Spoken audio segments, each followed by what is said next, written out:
Oh, this is nice. This is rather nice. Okay. Okay. 10 seconds. Now we can start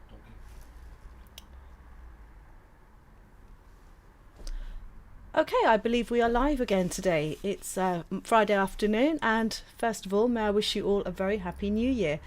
2021 is going to be interesting for a lot of us. Just as the new year begun, Tuesday night in the UK, we got the announcement that we are going nationwide on a full lockdown. So I know we're all in differing situations around the world to a greater or lesser extent. COVID continues to disrupt our lives and cause us some challenges and a little bit of chaos. However, that is not going to hold us back or stop us from achieving our true potential this year, and it certainly hasn't done too much to dent the enthusiasm in SF Digital and what we're hoping to achieve this year. So obviously, of being the first week of the new year, I decided that I would talk a little bit about reviewing the previous year before we actually got on to looking at what we want to achieve in 2021. So what do I actually mean by reviewing the year? I don't mean just thinking about, as I said already, the chaos that was caused for most places around about March 2020, when we all ended up in various forms of lockdown. What I actually mean is, from a business perspective, how has your progress moved on through that year of 2020, and where are you looking at today, and what have you got planned for 2021 and beyond? So one of the things that I have referred to in previous weeks is the 90-day plan, and as we were approaching the tail end of 2020, we were due for our 90-day plan. We didn't actually manage to have that on time. Actually, things happened. It was extremely busy at the end of last year, and we ended up reviewing it this year, literally this week, and worked a little bit more today on that 90-day plan, because it's very easy to start with a fresh new year and forget to look at some of your achievements of the previous year and what you did well and what would be even better, what could you actually look on. And so although we use our 90-day plan as a way of reviewing what happened in the previous 90 days and structuring what we're thinking we're going to achieve in the next 90 days, what most of us probably forget to do is to re-review those 90-day plans in their entirety. So for us, it's been really important to look at what actually happened in business terms last year from start to finish.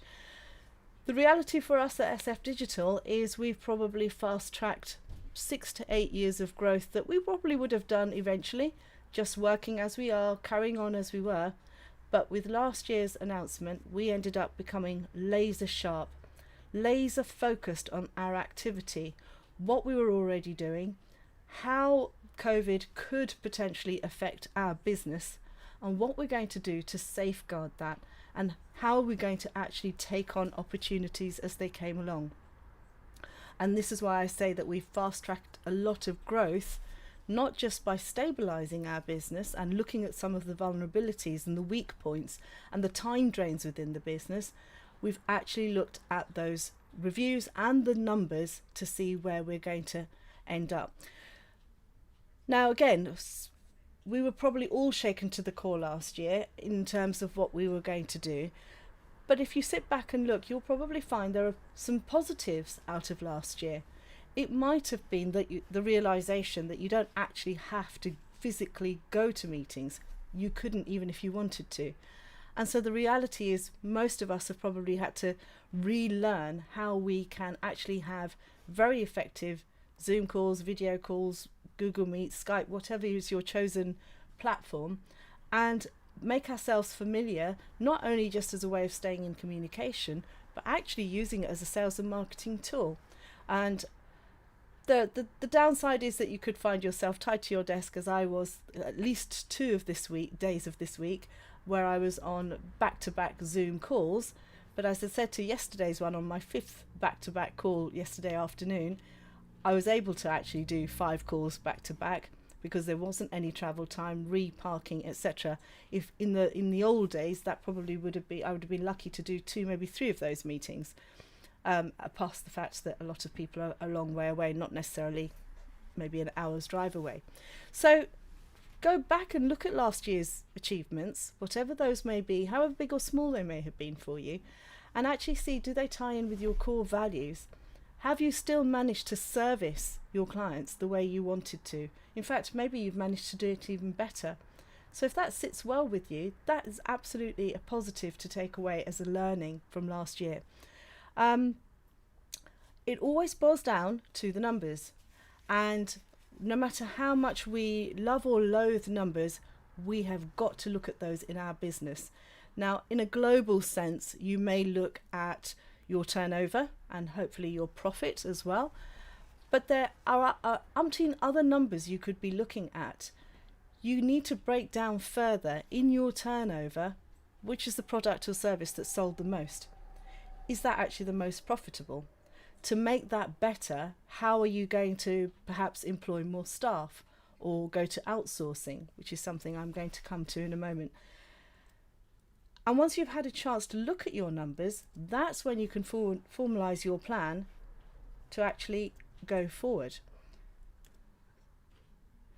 And of course, tying in with your numbers is your marketing strategy.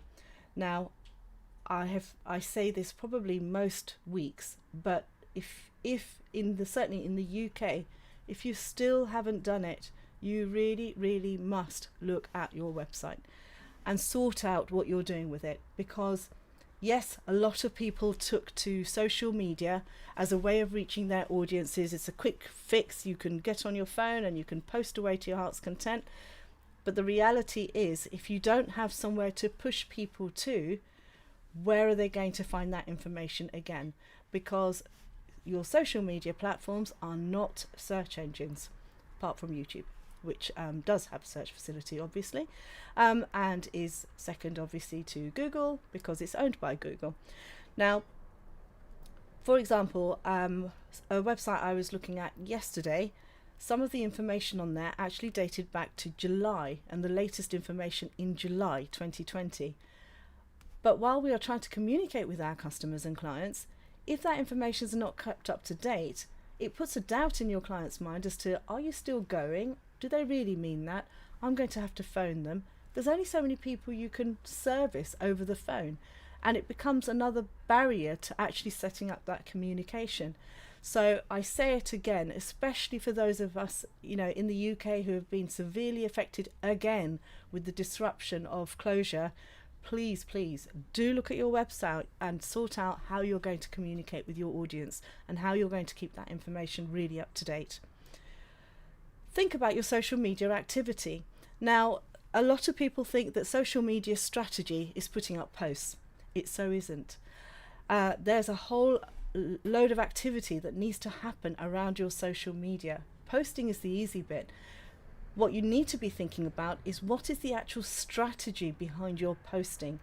Is it to get more engagement? Is it to raise awareness for your business and your brand? Is it to actually get sales? Once you understand what you're actually doing and why you're doing it, then you can drill down a little bit further and decide, well, who is my audience? It's no use saying anyone that happens to be on social media. You need to think about your customer demographic, the avatar, who they actually are, and then you can fine-tune your language, your content, your style of imagery, because it needs to speak to that person. So again, when we're working on website builds in particular, before we get anywhere near to coding, one of the first things we will go through, which I've done 3-4 times this week actually, is it doesn't matter whether the website owner likes or dislikes their website to a degree. Obviously, no one wants to present a website of their own business that they're not happy with or don't relate to. But for example, there's one particular client I'm working with who is male, likes things done a certain way, is very clear cut, but his audience is actually female, 90% female audience. Now, that doesn't mean the website needs to be all girly and fluffy and pink, but what it does mean is that based on the demographic and the age category of that end audience, we've got to make sure that that website is talking to the audience. And that's really also important on your social media. You need to learn to cut away all the white noise and focus on who you're trying to reach. And that can only happen when you understand what you're actually trying to achieve. And then thirdly, think about using your e-newsletters, and I do hope some of you are using e-newsletters in your businesses as part of your marketing strategy. Because at the moment especially, it's a great way of reaching your already warm or converted audience to pass on relevant information about your business. So social media is great, but hopefully none of us are sitting on there 24/7 scrolling, although that's probably happening increasingly while we're sat at home. But it's not really in your control. And as we all know, especially business pages, they are not necessarily shown to a huge amount of people. Yes, you can use groups, etc., but that's again dependent on notifications being switched on, whether someone chooses to go onto a particular social media platform and actually look at those groups, and so on. However, with e-newsletters, it's in your control. You can put the information you want to put out through to your audience, and then a small number will eventually convert to whatever you might be putting out as your message, whether that's selling or whether it's reaching out with information and so on. So it's really important that you start to think about your marketing strategy as that, exactly that, a strategy. Stop thinking about disjointed, I call them disjointed dots, where you think you're going on a website, you think you're going to go on some, maybe a Facebook Live, you think you might occasionally, once in a blue moon, set out a newsletter. You do actually need to remember that actually these all connect up. So make sure that whatever activity you are doing, actually you're doing it once, but because you're repeating it across many strategies, you're only putting that effort in once, and you can actually rinse and repeat that many times over. So coming to 2021 and beyond, as I've already said, the most important thing is looking at your numbers and setting yourself meaningful goals. And I don't know about you, but I say I'm not competitive or ambitious, but I normally pick a number, and sometimes it is picking a number, which is possibly just a little bit beyond the normal comfortable zone. For example, in the run up to Christmas, I needed to set up an online event for a social element of my life, nothing to do with the day job, and it was basically an online pamper night. Now, the lady that was going to be running this for me normally runs it for groups of 6 to 8, and certainly online, she's still targeting the sort of 6 to 8, maybe 10 people online. When I spoke to the lady, I said, no, we're not talking small numbers here. I'm going to be running this for 50. And I could hear the silence, the deafening silence across the phone that, okay, I'm not sure you're going to do that, but she didn't need to say it. I knew she was thinking it. And then once the event went live, sure enough, we hit 10, and I let her know, yep, first 10 tickets done. Oh, that's fine. That's a great number, even if we don't get any more. I said, no, that's fine. We'll see how we go. Sure enough, within 7 days, we had sold out. In fact, we had to squeeze out another 3. So we ended up at 53. Now, anyone I told this to, that I'm going to be selling 50 tickets, all looked mortified at the thought that I was going to achieve this. But achieve it I did, and went beyond that. And this is what I mean about, yes, set yourself meaningful goals. It certainly wasn't impossible to achieve 50 sales for tickets, but actually it stretched and fired up my imagination that this is a target, I'm going to do it, and I'm going to achieve it. And that's a very soft example, but within your business, looking at your numbers and how you're going to put the steps in place to make those happen is really, really important. So I'm going to be coming to something in a moment that we are very proud to have launched, but I will save that for towards the end. Now, for that particular goal for 2021 to work for SF Digital, a number of things need to happen. Now, I don't mean the numbers in terms of monetary terms, although that will be very nice when that happens. It's also about the numbers in terms of how many people we are reaching, because that is part of our core value, reaching people, empowering people and helping them in their journeys, in their businesses. That's the real achievement for us. The monetary side comes secondary. And I, again, was joking with a couple of people this week, when at the moment, especially as we look to our businesses and how things are working for us, and for some people, this has been a really, really tough period in their lives, in their businesses, where the financial worries are very real as to whether they're going to survive, how they're going to survive. I said, look, you need to perhaps set aside that thought process of the money, because none of us, I hope not anyway, none of us wake up in the morning and think, right, where am I off to go and get some money? We hopefully wake up with a sense of, how am I going to serve my audience and do something meaningful that brings growth to them, and through their growth and success brings me growth and success. And we go out and do that activity, and the reward for doing that activity, and hopefully doing it very, very well, is that we happen to have a monetary exchange. And that's it. It's as simple as that. Go out and do what you're meant to do, and the money will come itself. You don't need to go and chase it down. So that would be my tip in terms of the numbers. Make sure that you are focusing on the right numbers. So looking at the numbers, it could be a case of, are you looking to grow your business? Now, as I already said, SF Digital, through circumstance of where we found ourselves last year, have managed to grow, and it's clear that now, for various reasons, is the time for us to seize that and actually do some things that are quite new for us, new territory slightly, but actually part of the journey of the last 18, almost 19 years now of where we have been in business.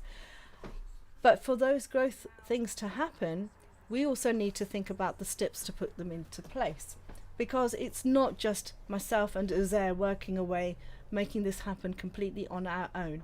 We are extremely grateful for the wonderful group of individuals that have come together as our team. Some of them over a long period of time, some of them have been with us now for 8-9 years, some of them have been with us 8-9 weeks, and the 2 that we've recruited this week have only been with us 3-4 days. So this is all part of the numbers, the number in our team that are going to help us achieve the number of the projects that we're trying to achieve, which means eventually that is the growth of our business. And that's quite another challenge, an interesting facet of what we're doing at the moment. What do we do? Do we outsource because we can't do everything ourselves? Do we actually take on staff and the challenges that can bring? Now, in your business, only you can know which is the better option for you, and we have a mixture within our business as to how we operate.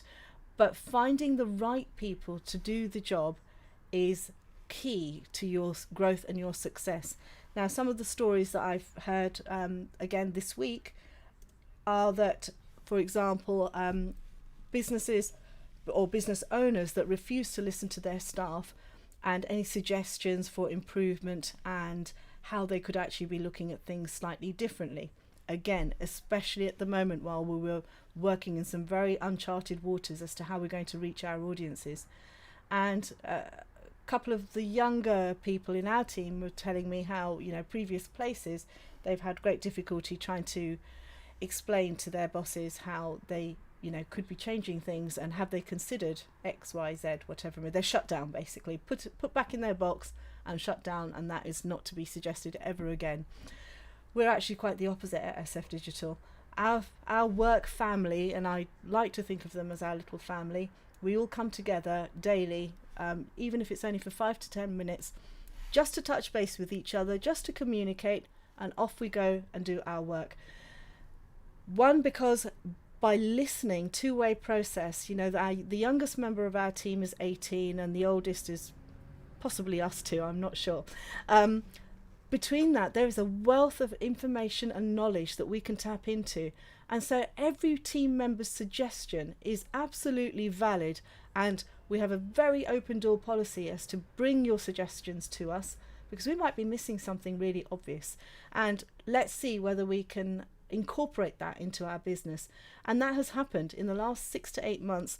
A number of people have come through and made a suggestion, and almost on a turn of a coin, we've said, you know what, that so makes sense. Let's do it. Let's change what we're doing and let's implement that.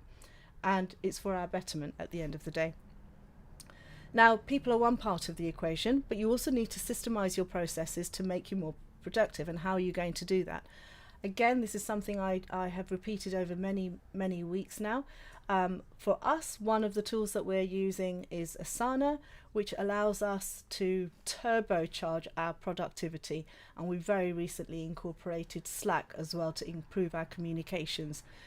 So what this does is, for example, if you can imagine, if you have a very complex spreadsheet, I think of that as a 2D kind of way of looking at things. And yes, spreadsheets can be very effective in lists and keeping everything moving, but taking it to a productivity tool such as Asana, and there are many others out there, we've certainly used a number over the years, it's almost making you turbocharged 3D, because you've got so many more applications that you can integrate. You can do scheduling, we're now into auto scheduling, we can look at due dates, we can look at capacity within the team, productivity, the number of tasks that have been achieved.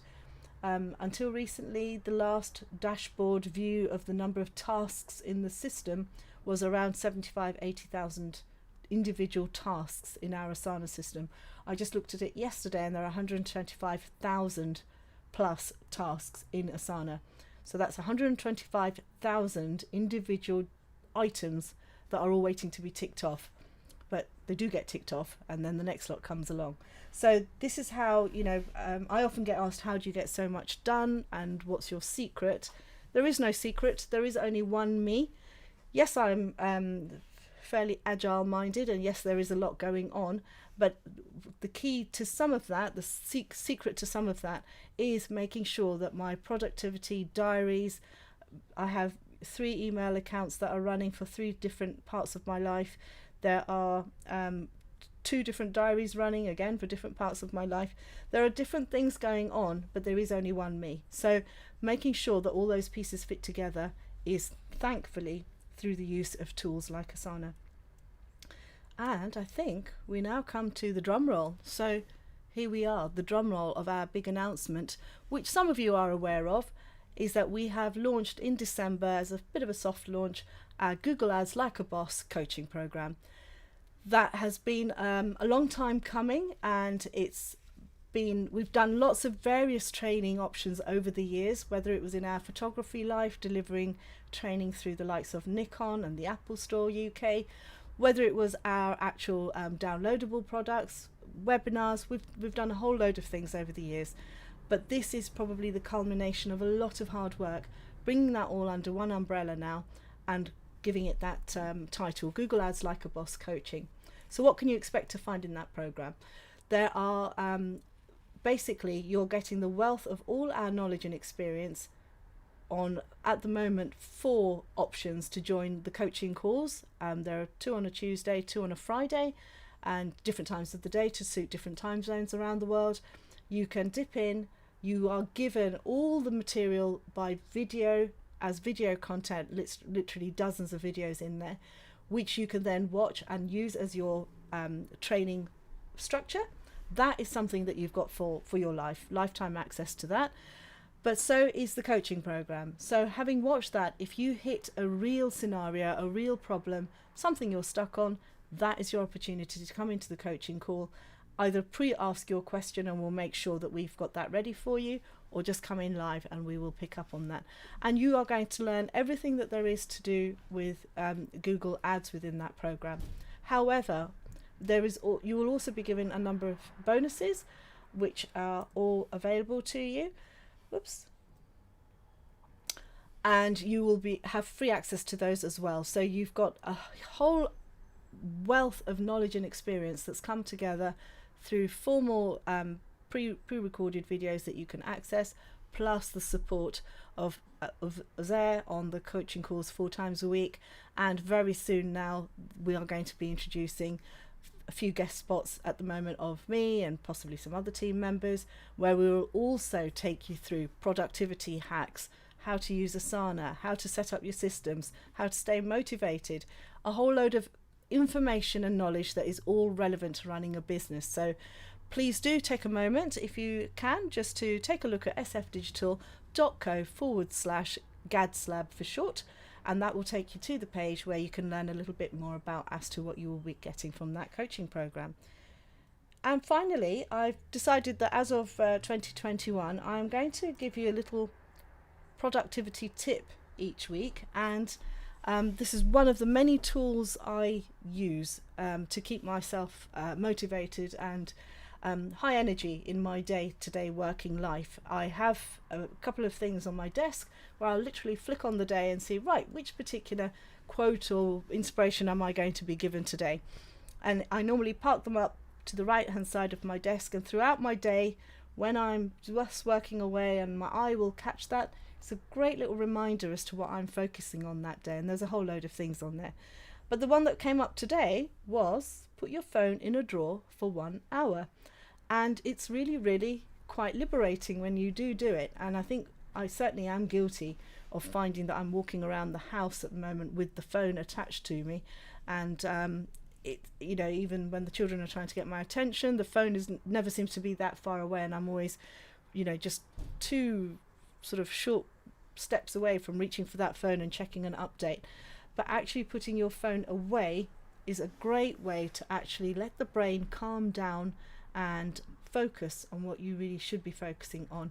Because at the moment especially, we are so crowded in our heads with the multitude of jobs that are going on. Not all 125,000 in Asana are my jobs, although it does feel like it sometimes, and it's a great way of thinking. And I hope over the Christmas and New Year break, if you had an extended break in your particular country, you did actually do things other than focus on your desk and your work and your desktop or laptop. I know I did. In spite of being very busy, the aim was to just stop doing some of those things, because for me, the actual mundane is when I'm actually doing mundane tasks is when I get my downloads of inspiration of certain things that need to happen. So this week when I came back to my desk Monday, there was a client thing that was eating away at me that needed to be dealt with, got the inspiration for that will now be sorted. A couple of things in work life that had become a little bit of a drag last year, they've now been sorted. So put your phone away for an hour and see how effective that is. And I think we have now come to the end. Yes, we have. Happy to take any comments or questions. So bear with me while I just have a little scroll through and see what we've got. After last week's, the one just before Christmas, I did get one comment after the event, which was a gentleman did say, great video, but please slow down. And I apologise. When I get excited and love what I'm talking about, I tend to talk faster and faster, and I do try and remind myself to slow down. So I am so sorry that I do talk as fast as I do. Okay, let's have a quick look. I've got some hellos. Hello Renata, thank you for joining us today. And TG Entertainment.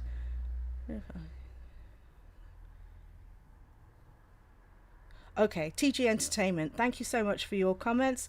You're a DJ service and booking agent for artists, and you're in the US and obviously having a hard time since the pandemic and starting a new business, which is more about social media, I think.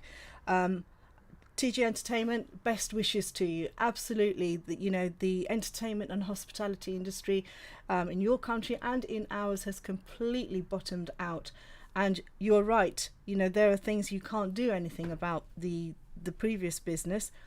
Keep it. Obviously, it's something I hope that you will return to, and in some shape or form will be able to return back to those industries. All is not lost. All that hard work is not lost. But diversifying and using whatever skill sets you have already is a great way of just keeping yourself remotivated, just keeping your head in the right headspace to continue your good work. And if you do find you want to have any kind of informal discussion, I will look up your website if you want to put it on there, because I just like to look at websites and see what people are up to. Please do check out what we're doing. Of course, all our content, as you already know, is on YouTube. There's a lot of help there as to how you can get your website out, how you can use things like video marketing. If you're coming from a DJ and artist kind of background, I'm sure you have got access to video footage previously, and also, you know, going forward, the skill set to be able to do some new things. So best wishes to you, and I'm sure you will crack it, and don't give up is what I would say to you there.